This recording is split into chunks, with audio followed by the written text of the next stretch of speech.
I'm just so perplexed about how time moves so fast. The journey has not been that swift, but I say, as I conclude, it has been a worth learning experience. There are so many cases. You could have died, yeah? It's just that I'm brave, you see. Of course they will perform better because they have all the answers and other people don't. Wachinichini News.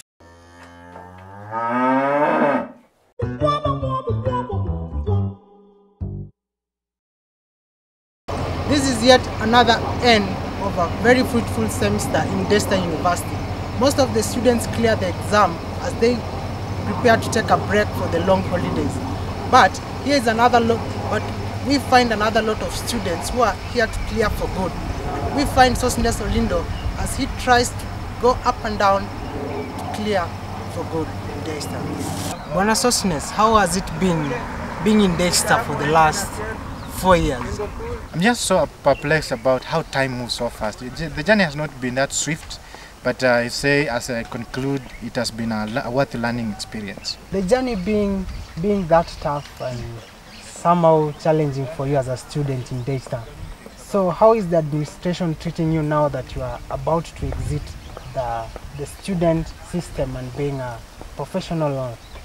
Now, first I will say, let's say the clearance process and all that kind of, it's not that easy, but you feel like you have been in a community, a sense of belonging, but now you have to move on and join the other world or the corporate world. Go.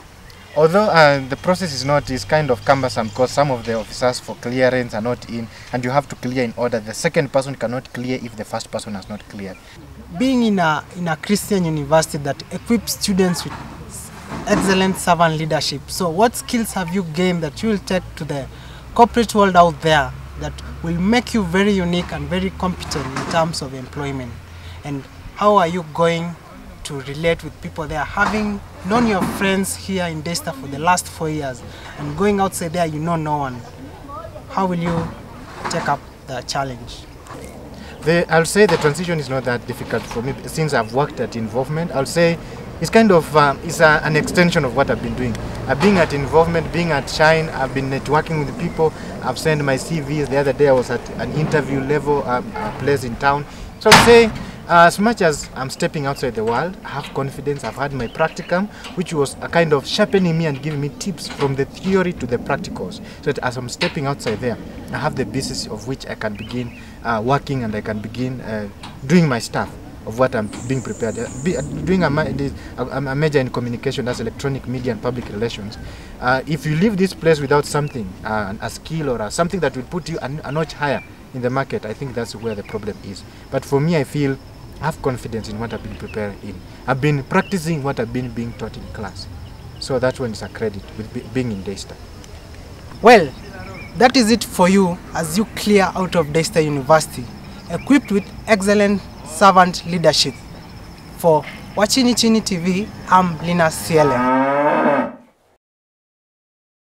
Snakes are becoming rampant here at Daystar University in Athi River. Anywhere you go, not only here on the path to Bethel, but also all around campus, snake stories are sprouting up everywhere.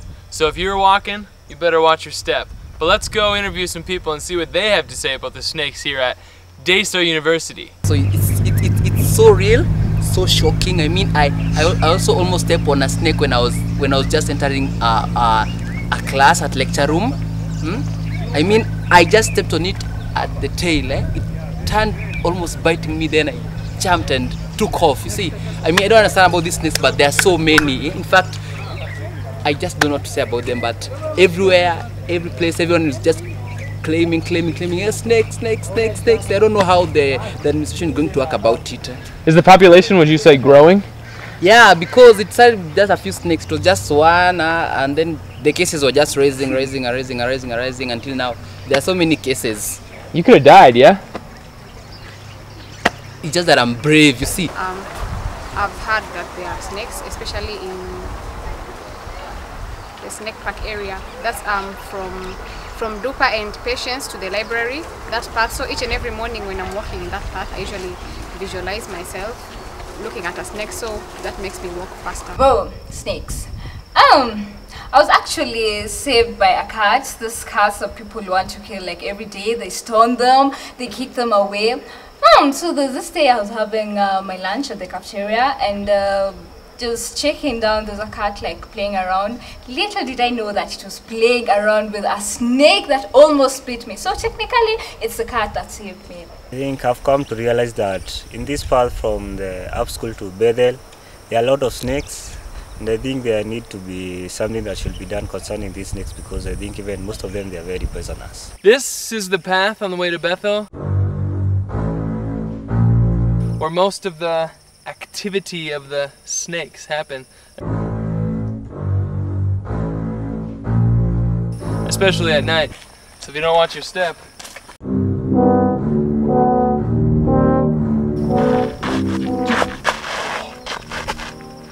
Crikey, right in there. It's a snake. Anytime, anywhere, you're always in danger. Whether here on the snake path to Bethel, or hanging out in the PAC court, or even in the SB building. Better watch your step, because your life could end. For Wachinichini News, I'm Justin Gladden.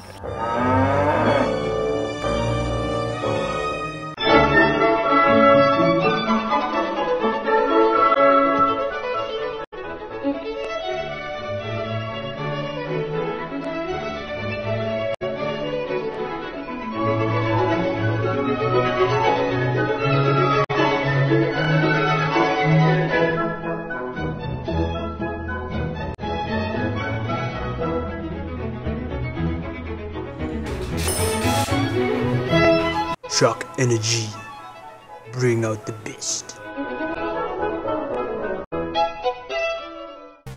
Before embarking on long and short safaris, always remember to check tire pressure for all 5 tires, engine oil level, coolant level,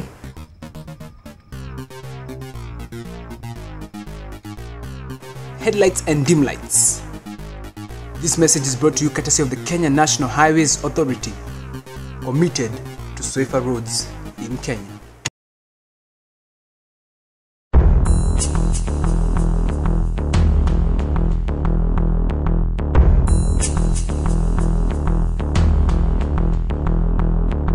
We set out to find out the many ways the students come up with to cheat in the examinations. So most of the students who have resorted to cheating have come up with various ways of cheating in the examination rooms, like the following. Way number 1, up the sleeve. Way number 2, are the shoes.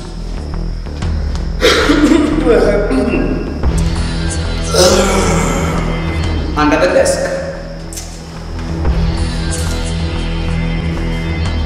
The walls. Even more interesting, technology.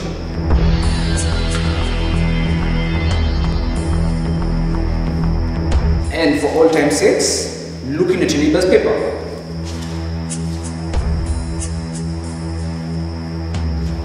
And even more interesting, walking out in the name of going to the loo.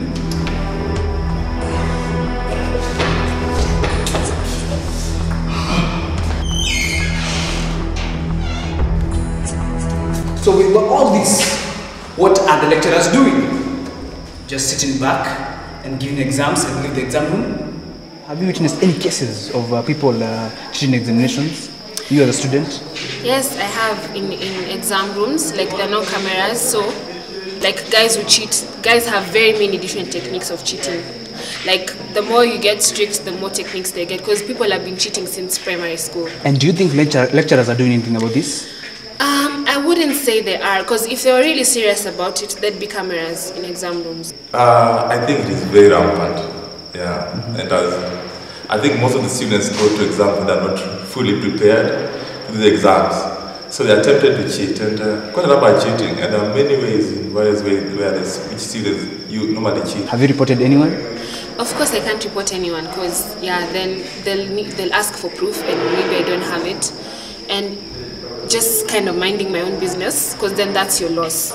last semester Introduction to Mass Media by Mrs. Wamboyo Munyo. They were two supervising the class.